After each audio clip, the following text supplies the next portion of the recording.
we have the University League today. I am Alex Lewis, joined by no one. Here commentating on the quarter-final, Warwick QC versus Stirling Dragons.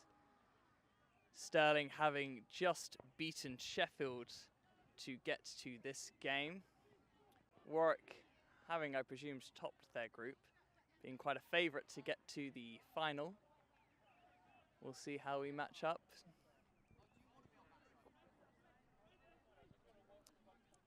Teams readying themselves on the sidelines.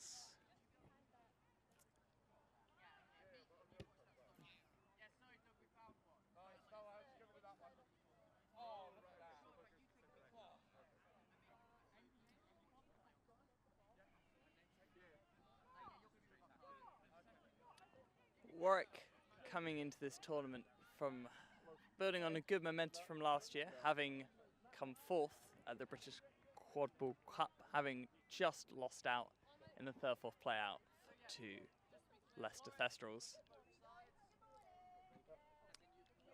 Stirling doing very well to keep going, representing the northern region of the United Kingdom.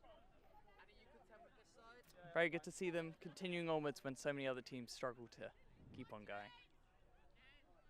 And the teams ready themselves along the sidelines. Our referee is Callum Brennan.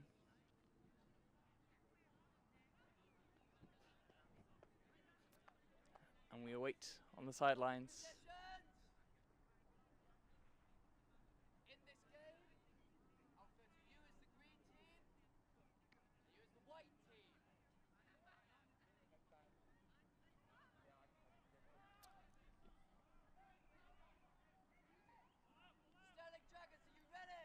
Calls to check the teams are ready to go. And they crouch into position, ready to go for the ball. Oh, and a false start from 50 for Warwick. Only given a warning, luckily for him. If he does it again, he will get a blue card and have to serve a minute in the box until they concede again. We go again. Brooms down.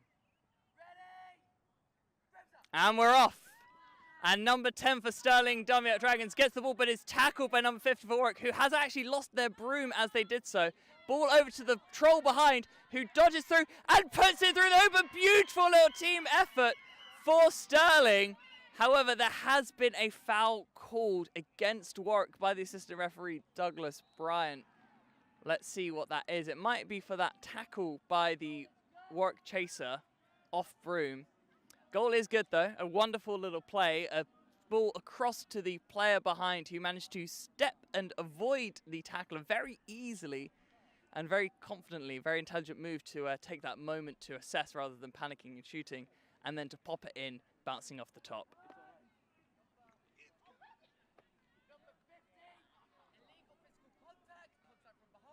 And it's a yellow card for Warwick's number 50, illegal physical contact from behind. They obviously will not have to serve any time in the penalty box because they have already conceded. They will need to tap back in the hoops, but have not done so. Maybe I've missed that rule change. And Stirling set up for the defence, looking like they're operating a diamond defence, maybe sitting far enough back that it's bordering on a bailer. Warwick passing it around in a nice, clean box. The quick movement from the Stirling keeper, passing it over across the Warwick keeper, finding 50, who is beat before they could shoot, but it's also blocked anyway, and Stirling managed to get that ball. A solid, coordinated defence and attack from both teams. A good, you see the basics of Quidditch there, 3 on the hoops with a player putting pressure on the point from Stirling, and Warwick just setting up a nice box around the hoops just to pass around. But unfortunately for them, it's very difficult to then get those opportunities when you've got people just sitting on the hoops. Unfortunately, Stirling have less of a plan with attack there, or a lot of tackle and work for the bludgers.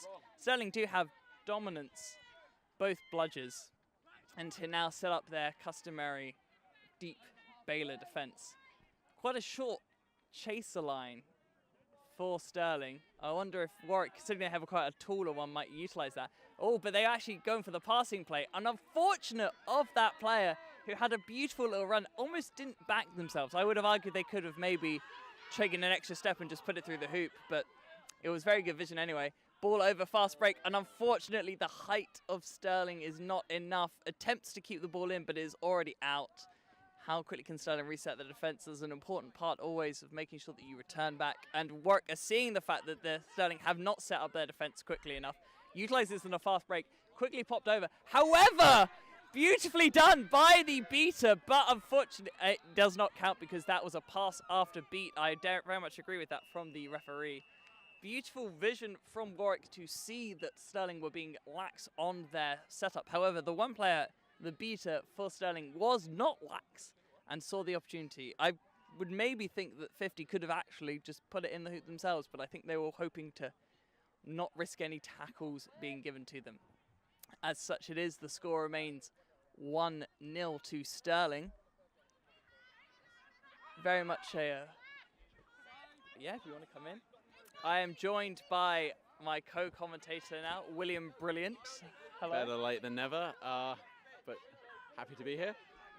Very glad to have you. So we are currently at 10-0 to Stirling. You are someone playing in the University League. Do you know a bit more about sort of the expectations of both of these teams coming into this game? Absolutely. Oxford. I'm part of the Oxford Chimeras. We have played Warwick on multiple occasions, and they always have a very strong chaser lineup. Very scary, and that's definitely their strong point. So I think they're going to be hoping to make the most of that this game. I definitely think that we are seeing as a strong chase line. I do wonder if maybe it's the beta line that's being more resolute for Stirling. I also think the difficulty for Warwick is that sometimes it's when you're a team that's doing very well, it's easy to beat other teams that expect to do well against you. Yeah. But teams like Stirling that are setting up to be more safe you're gonna struggle against a bit because they're very much going for an almost Baylor-style defense here. I would agree, yes. And I think Stirling this tournament so far has done amazingly, especially considering last year they didn't place fantastically at BQC. Now they're in the quarters, looking to get into the semis. Very much so. I think there we go. Warwick finally utilising the fact that they do have quite a considerable height advantage in the chaser line over Stirling, and they haven't really been utilising that yet, but just taking that extra step and then they can go around. It just shows how vital it's going to be for Stirling to get their beaters involved.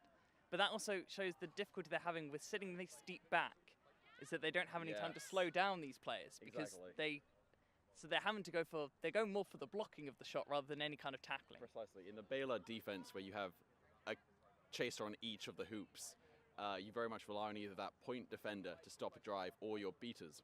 And if your beaters are taken out, then it's very easy to drive in and just put your hand through the hoops. Exactly. And you'd hope that if you were playing a bit higher up, you were able to slow them down, get at least some players on, because Stirling do not have are not going to win the physical game here, and that's very fair. Teams don't have to win a game, but they need to at least be able to slow down the player to allow the beaters time to get in. Even just looking at the chaser lineups, I think Warwick definitely have a good few centimeters of height on each of the Stirling chasers. Yeah, it's almost, Warwick aren't necessarily that tall. Stirling are just quite a notably shorter roster. Here comes Warwick calling a press. That's where the Bludgers run up to attack the quaffle. Stirling are doing good, almost just sort of going off instinct to try and avoid the press, but the key thing is hopefully they can just reset the defense, because the worst thing you can do when you've got a press is to all charge up, but pushes through. They're utilising it now. They've realised that they don't need to be too scared. I think they were shocked a bit at the start, but now they're realising that they've got the supremacy in physicality. I think the other big advantage is Warwick now have control. They have both bludgers, which means that they are able to drive through the one remainder. Very, very true. I think it'll be interesting to see how Stirling can respond. They made a few personnel changes. Change to the beta lineup. We'll see how that goes. A beta screen, stopping the bludger.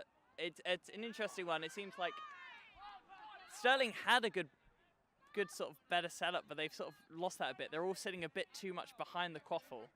Maybe with that pressure, they're all tending to flow back. Oh, that was the hand goes up for advantage. A lot wrong with that tackle, really. Just not a lot right is the best way to describe that. But it kind of went both from behind and above and over the Yeah. shoulder, and it hit everywhere you're not really meant to hit, didn't it? Enough to take off the headband even. Exactly. I know it was unfortunate, very clear that it was not intentional, and sometimes it's just when you go from trying to block and then someone moves away to actually fake shot you, you end up trying to adapt to that, and that's a difficult one. The hands start high, trying to protect the hoops, and then come low, and they don't quite get low enough during the tackle. And it's almost paradoxical, really, considering how much we talked about the physical difference that Stirling have somehow managed to do a high tackle on their Warwick players, but the player was getting very low and using their centre of gravity to weave through the players. It was a very good run, but unfortunate for the Stirling keeper that they got dinky-doodled a bit. Yeah, absolutely. And Warwick are known for their drive-heavy team, I think. Very much so. It's been something I feel like they've been known for quite a lot, even throughout the years when I've played them before. They've always had those sort of pinnacles. It always obviously helps. You can't be a drive-heavy team without heavy drivers, but they've seemed to have gained quite a few of that similar ilk. And a yellow card to the Stirling keeper. Illegal physical contact to the head is the official call. That is what they decided is the illegal move, which is very fair. But obviously, as the goal was scored, time does not need to be served in the penalty box. Exactly. So the Stirling keeper gets the ball back, and they go again. It is 3-1 to Warwick. And Stirling advance the ball. Let's see if they can. They're communicating well. Looks like they're sort of trying to come up with a plan. I would very much like to see Stirling try to play a slow ball with a quaffle to give their beaters time to get back control, because they were using that well in the beginning of the game. Here comes Warwick. However, and you think that almost the time they should have the opportunity, because Warwick are being so aggressive, and they have actually gained dominance back at the cost of a goal. We're not looking. However, they have gained dominance back. Would you consider that an even trade? No, I would not. I think for Stirling, they can get the bludgers back another time, but as soon as the quaffle points begin to run away, it's very demoralizing for the team, is the other thing. It is very true. It's very important that we need to remember now with set score. I've been saying throughout the weekend, I'd argue that whilst obviously everyone always used to think 3 down is your minimum, you don't want to be any worse than that. I'd argue you can get sort of 6 or 7 down, so that you only have to get 6 more at set score, 2-1. But perhaps, but again, for such a strong chaser lineup like Warwick's, I don't think you want to let them get away. Oh no, you can't let them get the momentum, but you also can't panic and just let them get the momentum anyway. That's true. What you don't want to see is what you see a few times is when teams, and Stirling aren't doing this, so it's very good, but when they've conceded, they then try and go for a quick, immediate offset of that deficit. Yeah. And this is... Oh! No, The beat didn't count. I think everyone's a bit surprised, because I don't think anyone even thought everyone thought it was such an obvious beat. They didn't even almost call it. But I think the head ref has called that beat now. Yeah, it was. I think everyone presumed she was beat. Was kind of confused how they kept going, but it was unfortunately beat. It was a good goal technically. If the beat hadn't happened, if the beater wasn't there, and they would have had done well to get round the defense. And to be fair, I think actually Stirling is making a mistake here. Even though they have control, they're keeping one bludger back on offense. That's been Stirling's way, as far as I'm aware, very, very often. I think. But here they're pressing. They've always liked to. I wonder if partly with their stamina, they've also got to be aware of tiring out their beaters too much. And this allows a breather for the beaters. Oh, Warwick's trying to get through. Oh! Close, but not quite. Everything down. Player, keeper, quaffle carrier. There wasn't much support there. Warwick is getting control of all 3 bludgers. Oh, wow. And because the third bludger is not, second bludger is not yet in hands, they can't call immunity. They can now call immunity, and fist is now up. Was maybe, when I looked, seemed to already been up, but that's okay. No harm. But unfortunately for them, they do have to run the entire length of the pitch. Yes. But it was very good play from Warwick to get both dominance. But Yes. they didn't get a goal, unfortunately. But you now see why there was no support for the quaffle carrier. But then quite clever almost for them to wrap them up, distract them all, and then they have time to just get the bludgers. Definitely, if you know the quaffle's not going to go anywhere, beaters do something. Yeah. Oh, And beautiful. there it is. There is showing the height there. You just need to throw it about 2 inches above Yep. what the Stirling chasers can deal with, and you can just get it in and pop it in. I very much think that's Warwick's speciality, the drive in and then pop across and just dunk. It is. It's a very difficult skill to perfect, though. The cross the body throw. Make sure that you're not throwing it too high, not too far. Yep. So that was actually quite a perfect pass, Straight really. into the hands. And very safe hands from the chaser there to just pop it straight through the hoop. And So always again, hand through hoop. Sterling is keeping the arm beater back, which just means that Warwick is going to try Bats! Oh, and nearly through. Oh, and if that had been caught, that should have been a goal. That honestly had all rights to be. A wonderful catch, honestly, making you eat your words. I mean, the point still stands. You make a very fair point that tactically, it relies on moments of individual brilliance like that, which is, you can't rely, and then appears to have been... Oh, Cameron Bell, as he released his bludger, apparently got out the Stirling beater. Oh my goodness, impressive. A very impressive move. But yeah, the catch was very good. It is commendable, but the plan was not was reliant on a catch alone, which really you don't want to be doing. A bit risky. Because if that catch fails, you've lost your beater screen, and it doesn't feel like the distance as Stirling's beater is able to then provide any support to the quaff carrier. The quaff carrier is then left quite quickly going to be beat out, especially with how close the unarmed beater is to the quaffle carrier. And again, Stirling doing the same. The unarmed beater is shielding the quaffle carrier, who does unlucky there behind, but hoop defenders are there, getting hands up. There does have to be commendation to the quaffle carriers for Stirling, because they are holding on to it at the perfect time. Yes. It is not necessarily the best plan. It's not working for them right now, but they are executing it well of holding onto the ball until they're beat just in the moment and passing it. You're not seeing many pass after beats, but you're also not seeing many moments where the beater doesn't even need to make the beat, can just turn around and get on with their job. I think for Warwick, I would like to see them either getting a point defender higher, so that when Stirling do make that long range pass, it's got much further to go, or getting a beater back on hoops, ready when the pass goes behind to just turn around and throw.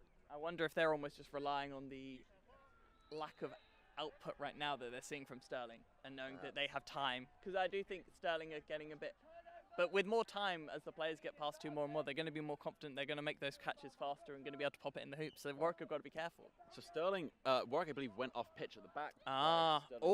Fumbled by the Warwick keeper, but is fine. Back in Warwick's hands.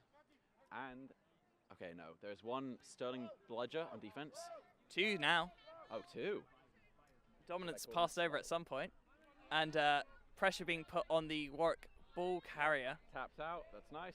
Cameron Bell is attempting to get back control. And beautiful little catch right off his upper bicep. Again, pops it up. I would like Warwick to be just a little bit more patient there. Cameron Bell got control. Wow, there we go. That's one where, again, I think it's very difficult for Stirling, because that one is just, if you don't have the height, it's very hard to get on that ball, because it was more or less perfectly placed for the 50 of Warwick to just pop it straight in. Well, yeah. Perhaps they don't need to be waiting. Yeah, I think it's one where I definitely think at the start of the game we saw it a bit more even. I think Warwick were a bit spooked by Stirling being better, but it does show mentality here of that Warwick are now playing with the confidence that they know that they'll get a goal when they go up there. I'm not quite sure what that was from Stirling, if I'm honest. I think Cameron Bell calling a press and getting a quaffle turnover. And a panic from the ball carrier. And then, ball passed over to the right. Bludgers. No bludger situation. Can they step up? They got a larger boy. The middle. I believe dear. Unfortunately, we have a potential injury for Stirling. It was the new substitution on their larger player in terms of height, but came in and I think maybe might have, I don't know if he took any severe contact, but just went in a bit low, so might have been caught by a trailing leg or such. Perhaps. Let's hope he's obviously okay. It'll be interesting to see how, if he is able to stay on, his physicality he brings will be able to change the plan for Stirling. I'd argue that he should have stepped out a bit early if they now have him to slow down, but because if you're making that tackle as they're right on your hoops, you have to go low to get around their torso, and then they can just throw right over you. Ideally, with now, well, I suppose it was always legal, but with two-arm tackling, it's especially effective to have one defender step in and wrap, and the other go for the arms and stop them from throwing off. Exactly. We've definitely seen a lot more, and it's a good thing for Stirling. We've seen a lot more mismatched physicalities taken down, where otherwise we would have seen a lot of smaller players be bounced off almost. But it allows sort of, if you engage with one arm, you spun a bit, but then you grab with the second and you're spinning, you then suddenly turn it against them. Absolutely. We've seen quite a lot of twirlers taking down some larger quaffle carriers. Indeed. And I think then almost Stirling, it was working for the Baylor. Clearly it's not working anymore. I feel like they should need to look at adapting and stepping out a bit higher up now to counteract the charges and the drives. I would agree. And if they're worried about drives, perhaps going to more of a 2-2 defense where you have 2 point defenders who are ready to tackle might be more effective for them. I definitely think 2-2, obviously, I don't know if Stirling have practiced that, but even just to adapt their Baylor, they can very simply make it a diamond to at least bring up a bit more of the depth and just move the 2 on the wide wings more in between the middle distance between the point chaser and the chase on hoops. But I think they might just be worried about their lack of height.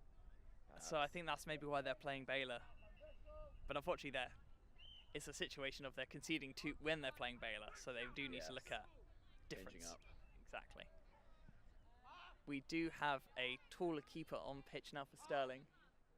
Number 50 for Warwick notably has not subbed yet and has been arguably their strongest player.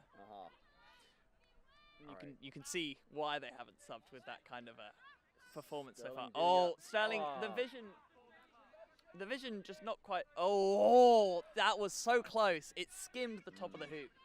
I think Stirling is doing a great job of, even though they don't have control and beaters are pressing very quickly, they're getting passing between chasers and keeping it away for the most part. Very true. I think they just need a bit more of a rudimentary box for the options to pass to. It does feel like there are a few too many players equal in distance up the pitch with the keeper. But so then it always is just to that one person behind hoops, and it feels like that is true. you're wondering where are they. Although I think Warwick might be quite good at actually they tap out the safe reset before they tap out the quaffle carrier. Yes. So the quaffle carrier doesn't realise because there's not as much communication from the point chain, the safe reset. And that's a huge thing uni teams especially can work on to seriously up the game, is communicating. Very much. We're not hearing too much. We're hearing a lot from the Warwick team actually, you know. And a perfect example, number 50 called for it, got it immediately and through the middle hoop. But we're not hearing much from Stirling. A beautiful catch. Oh, and a beautiful block though.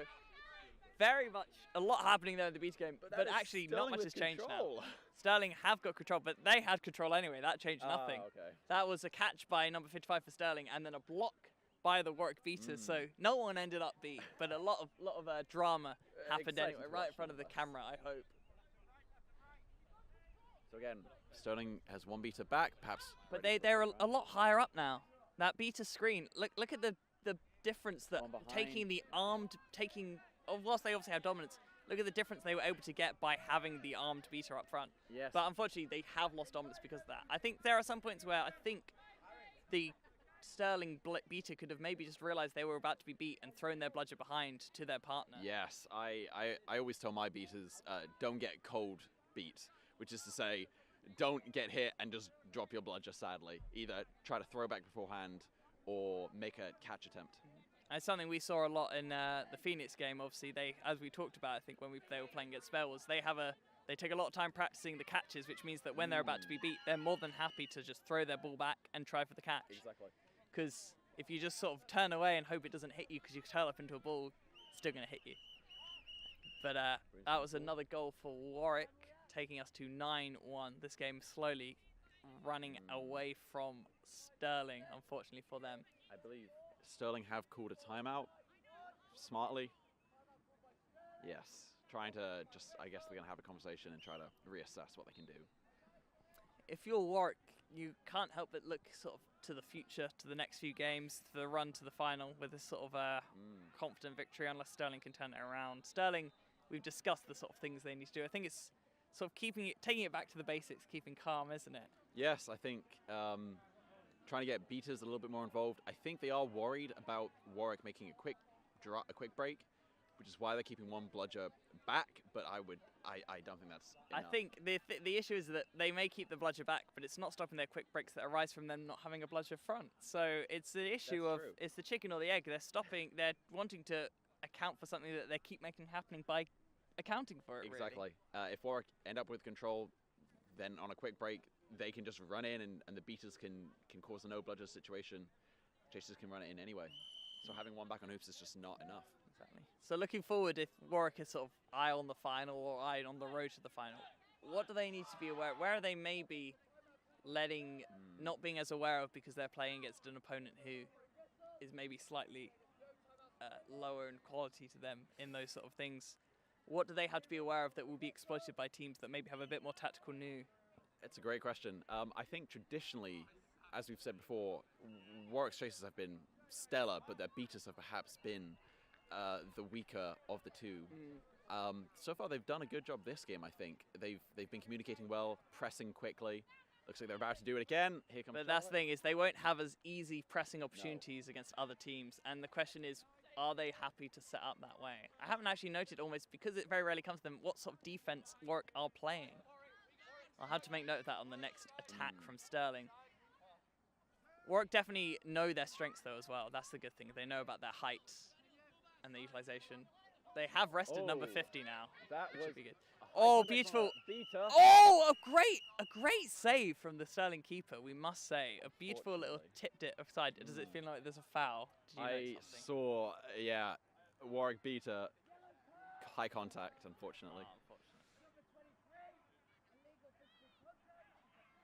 Contact to the neck, unfortunately. And that leads to a bludger turnover as well. So it's now dominance with Stirling. Turnover, I believe. Call for turnover. Unfortunately, though, the most player most to our right is the Warwick beater, so it'll be difficult. It'll be what you want to see is you want to see the keeper talking to the Stirling beaters to say, "Go get that beater," or talking to the other chaser to say, "Go get beat." There we go.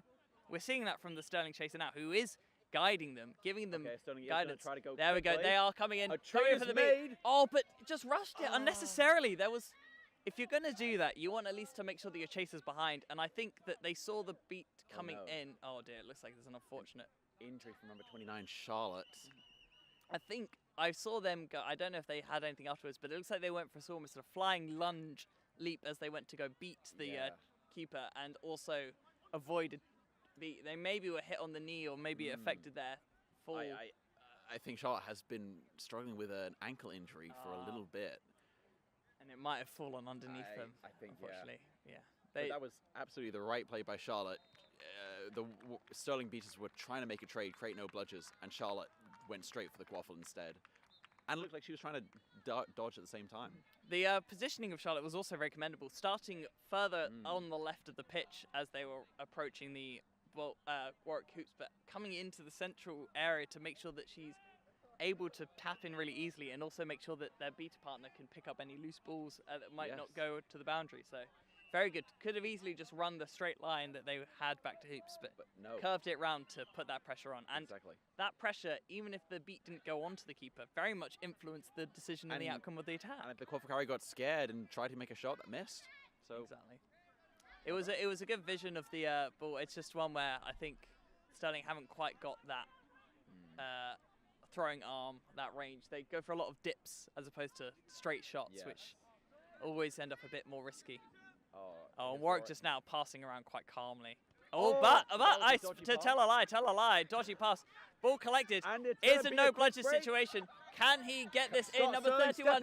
Oh! Pop through the hoops. 31. 31, a beautiful play. Nearly lost the broom picking it up, but managed to resume. And sometimes that kind of knock to confidence can upset someone when they're having to go forward. They didn't fumble, having had an initial difficulty to pick up the ball.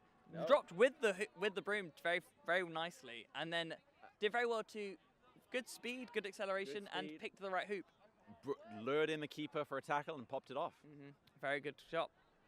And that takes us to 9-2.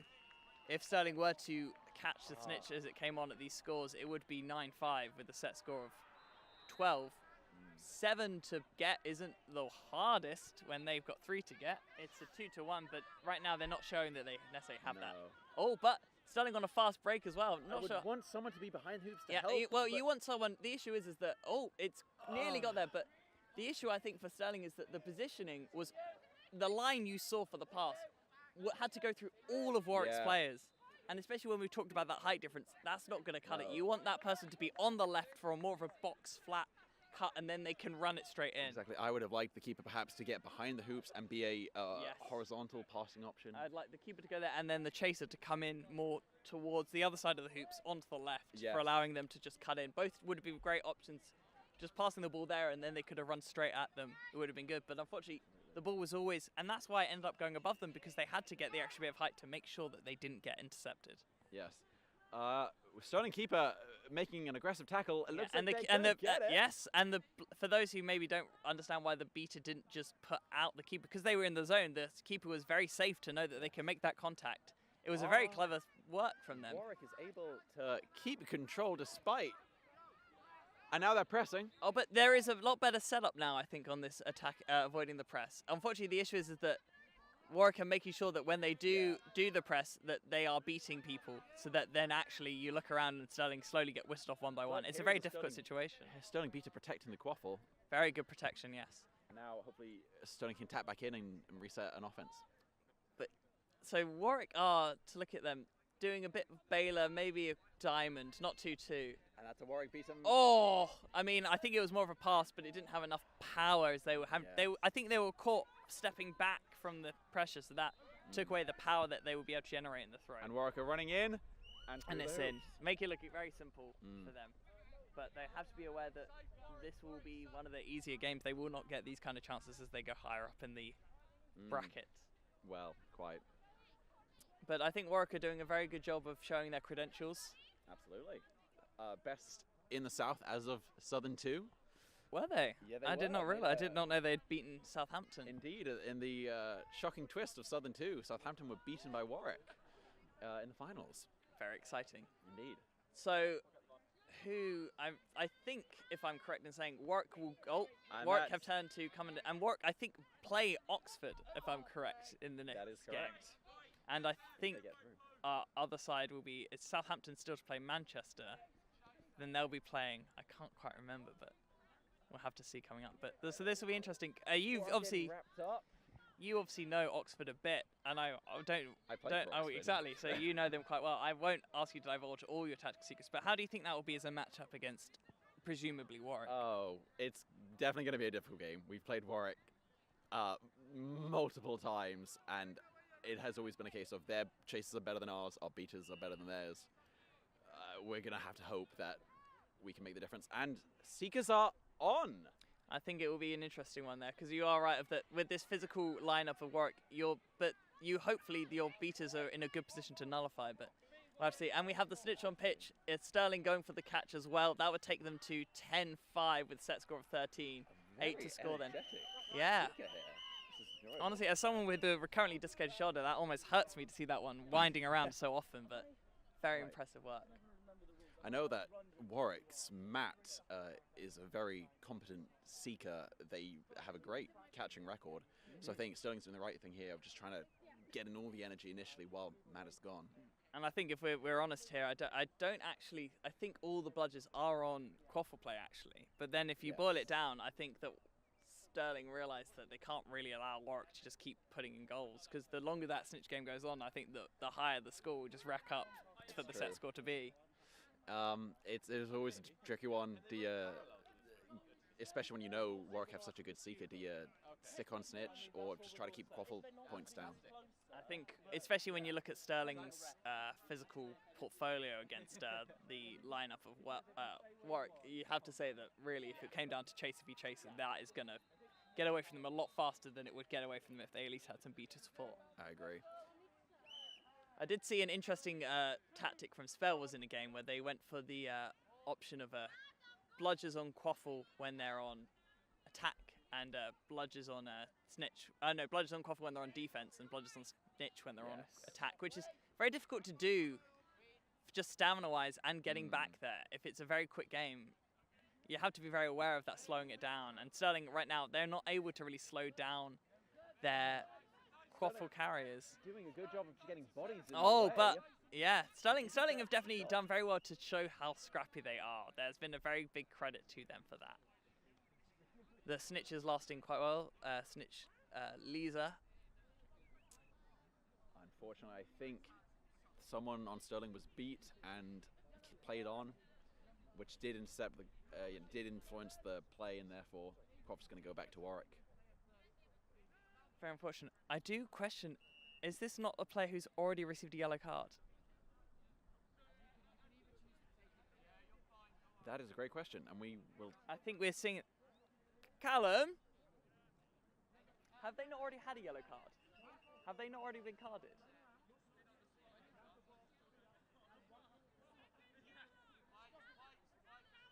Yeah, as noted by your esteemed commentator, that is his second yellow. Well, I think the scorekeepers were also aware of it, but I was also passing that one on.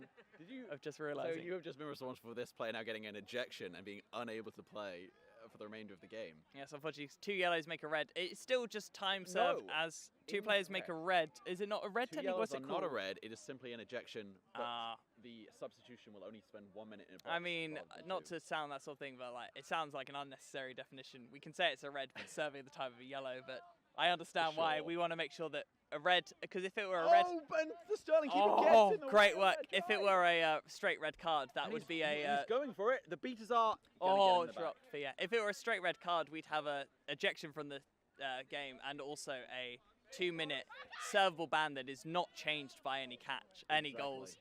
But this, Oh! however, that is a goal. Goal is Sterling. oh.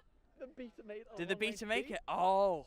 What do you think? What's your opinion? I was watching. I the see stream. Doug, who is a great beater, is shaking his arms. I think. it's gonna be Doug good. always gives credit to the beaters when it's due. So Ah, the goal is Karavis good. will make goal. Unfortunate. I think there is an element of momentum. Might have been. I think Doug is saying the beat did hit, but the momentum is difficult to judge Well, at those. even rates. then, if you're beat before, you can do a natural motion. But Exactly. the quaffle becomes unscorable. So if Well, it was, if it was only if he was moving the ball when he was beat that it would be. true. So that is the question. It's a very difficult one to judge.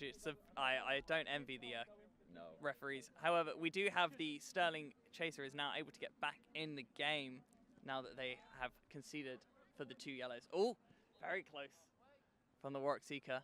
And we see a beater coming over to help out. Yep. Yeah, tap beat, a simple one, creating the bubble.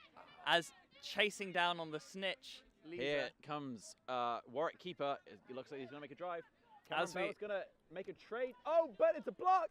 Goes through the middle hoop. No, but And very a good work. shot. Very good work from the Warwick 9. That Well- was unfortunate for the Stirling Vita. Exactly. I'm always arguing it was not necessarily a foul, but it was definitely an element of there Well- for the sort of bumbling into them, pushing Exactly. them over so that they weren't able to beat them. I think It was Cameron Bell knows that as soon as the block comes in, he's just going to. oh, and we have a catch. Matt catches. Beautiful work. Matt bats aside the arms upwards of the snitch and comes in and sweeps down, catching the snitch. It looked pretty clean. I don't know if there were any fouls in the I build-up, thought but it so. looked pretty clean. I think there's a very good chance this will be called good. Yeah, and that would take Warwick. Warwick to the semis. Yeah, and you know what? To be fair, we look at that and we see the the Warwick and the Stirling beaters discussing the situation we were just discussing as the snitch catch got caught, and they seem all very happy with it, and they seem very fine. Yes. I think it was one where if the hoops wasn't there, it maybe wouldn't have been such a dramatic fallback. So maybe it's just an unfortunate. And that is game. That is game. That takes our score to 15-2 to Warwick. Warwick move on to the semi-finals to face Oxford. Radcliffe Chimeras is officially. You always call yourselves both Oxford University's Quadball Club and Warwick Chimeras. So It's based on the incredibly bad pun. In Oxford, there is the Radcliffe Camera. We are the Radcliffe Chimeras. you're kidding me. Is that the whole reason it's been that whole way? If anyone does not know about the Radcliffe Camera, it's slightly simpler to just call us Oxford. But I've been playing for 7 to 8 years and I never knew that. I've never heard of a Radcliffe Camera. It Yep. sounds like a very thing an Oxford student would come up with, so I can't blame them. So we know exactly who we are, and we're proud of it. Yeah. So Well, I wish you all luck in your coming game Thank you very against much. Warwick. You've seen how they can do it. You can obviously impart what you sort of want to work on, and I think it's Indeed. important. Warwick were held a bit. You obviously came a bit later, but they were held for about 2 minutes by Stirling. Yeah. So I think if you keep calm against them, there's always a good chance with Warwick. But you never know in these kind of tournaments, do you? exactly, and I think the big risk for us is that they're just going to build up momentum, and we're going to lose faith a little bit, and the quaffle points will just rack up. It's impressive how often it's the mentality game in a Quidditch Absolutely. in quadball rather than as much on pitch. And I think Warwick right now are riding high on a lot of confidence, which is good for them. But they've got to be careful not to get complacent. And a game like this can often breed complacency. Having, Indeed. I'd say, beaten Stirling with relative ease as it came towards the end of the game. Yes, but on the other hand, Warwick have, as we've said, played Oxford many, many times. They will know our strengths and weaknesses, just as we know theirs, I hope. And it's going to be an interesting game. And as for Stirling, they can hold their heads up high, can't they? I think they gave a good display. They had a very good structure. I think they are a team that have done very well for themselves. And as you say, they've come leaps and bounds from sort of the many years that they slowly gain up. I think it's just one where maybe a bit more coaching. I think there are some, Perhaps. if they can get some sort of calmer fundamentals down to structure, say, their attack, because their defense was strong. Their defense had a system. I think it's just they didn't quite know what to do on attack at times. Perhaps, and maybe just a little bit more versatility on the defensive thing. If something is not working, switching it up a little bit. That's where the timeouts are so vital. We obviously, to be a fly on the wall in that timeout where they called to no, and I think we did see a bit of an improvement from Stirling at that point. So I don't remember the quaffle difference, but the rate felt slower. It did, yes. And I think that's the key. And I think Warwick felt a bit more solid. And it's just an interesting question for. Stirling felt a lot more solid. It's just a question for how they do in the rest of the tournament. I presume they'll be playing now for position rather than anything. They're, I believe, down to the fighting for 5th place. A very respectable position. Indeed. Is that 5th to 8th? Is that 5th to 8th, that exactly. ranking? Yeah. And so then that's Warwick going through to the 1st to 4th. So we have that will be against Oxford, and that concludes our coverage. Yes. For today. I've been William Brilliant. You certainly have. I've been Alex Lewis. Thank you very much.